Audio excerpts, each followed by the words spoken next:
Hello guys, welcome to talkies today channel. ఈరోజు మనం Kubera movie review చూద్దాం. సో వీడియోలోకి వెళ్ళే ముందు మీరు మన ఛానల్ని ఫస్ట్ టైం చూస్తున్నట్టయితే ఒక లైక్ చేయండి, ఒక కామెంట్ చేయండి, అలాగే మన ఛానల్ని సబ్స్క్రైబ్ చేసుకోండి. చాలామంది మన వీడియోస్ని సబ్స్క్రైబ్ చేసుకోకుండానే చూస్తున్నారు గాయస్. మీరు సబ్స్క్రైబ్ చేసుకోవడం వల్ల ఛానల్కి కూడా చాలా ఎంకరేజింగ్గా ఉంటుంది. సో సబ్స్క్రైబ్ చేసుకుని చూడండి. సో లేట్ చేయకుండా వీడియోలోకి వెళ్ళిపోదాం. Let's get started. Shekhar Kammula గారు ఈ మూవీని కంప్లీట్ చేయడానికి 3 years టైం తీసుకున్నారు. ధనుష్ అండ్ నాగార్జున లాంటి బెస్ట్ యాక్టింగ్ స్కిల్స్ ఉన్న యాక్టర్స్ని తీసుకుని శేఖర్ కమ్ముల గారు ఈసారి తన మ్యాజిక్ని రిపీట్ చేశాడో లేదో ఇప్పుడు చూద్దాం. ఈ movie story line main plot వచ్చేసరికి నాగార్జున గారు ఒక ex-CBI ఆఫీసర్, ఫ్యామిలీ కోసం మారల్స్ కూడా పక్కన పెట్టి ఒక సిచ్యువేషన్లో ధనుష్ అనే బెగ్గర్ వల్ల నాగార్జున ఏ సిచ్యువేషన్లోకి వెళ్ళాడు, అసలు ఆ సిచ్యువేషన్ ఏంటి అనేది ఈ మూవీ స్టోరీ. ఈ మూవీ పాజిటివ్స్ విషయానికి వస్తే ఈ మూవీలో శేఖర్ కమ్ముల గారు రాసుకున్న ఆల్ క్యారెక్టర్స్ ఎక్సలెంట్గా షైన్ అయ్యాయి. ఈచ్ అండ్ ఎవ్రీ క్యారెక్టర్కి ఒక రోల్ ఉంది మూవీలో.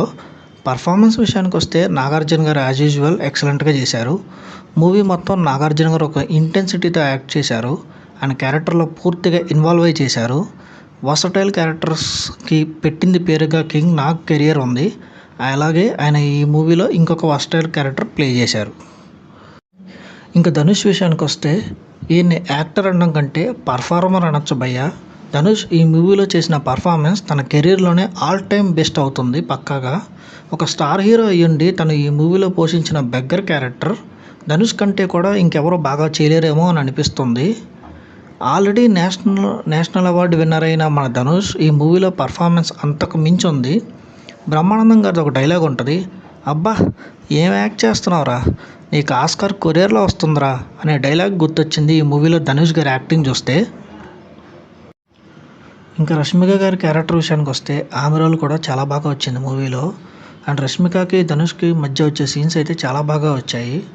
ప్రొడక్షన్ వాల్యూస్ చాలా రిచ్గా ఉన్నాయి భయ్య. సినిమాటోగ్రఫీ కూడా చాలా బాగుంది. ఇంకా మన మ్యూజిక్ విషయానికి వస్తే రాక్ స్టార్ డిఎస్పి ఈ మూవీకి బెస్ట్ మ్యూజిక్ ఇచ్చాడు.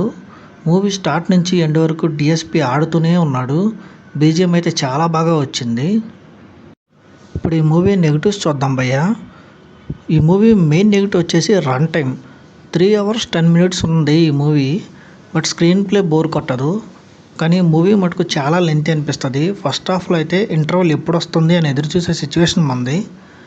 మూవీ మెయిన్ స్టోరీ ఫస్ట్ 15 minutesకే మనకు అర్థమైపోతుంది.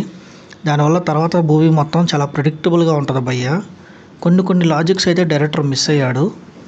విలన్ని ముందు చాలా పవర్ఫుల్గా చూపించారు, తర్వాత తన క్యారెక్టర్ కొంచెం స్లోగా తగ్గిపోతూ ఉంటుంది. ఓవరాల్గా మీరు థ్రిల్లర్ మూవీ లవర్స్ అయితే don't miss Kubera in nearest theatres. Kubera మూవీకి మన టాకీస్ టుడే ఛానల్ వాళ్ళు ఇస్తున్న రివ్యూ 3/5 భయ్య. ఇది వాళ్ళ వీడియో గైస్. మళ్ళీ ఇంకొక మంచి వీడియోతో మళ్ళీ మేము ముందుకు వస్తాను. Thanks for watching. జై హింద్.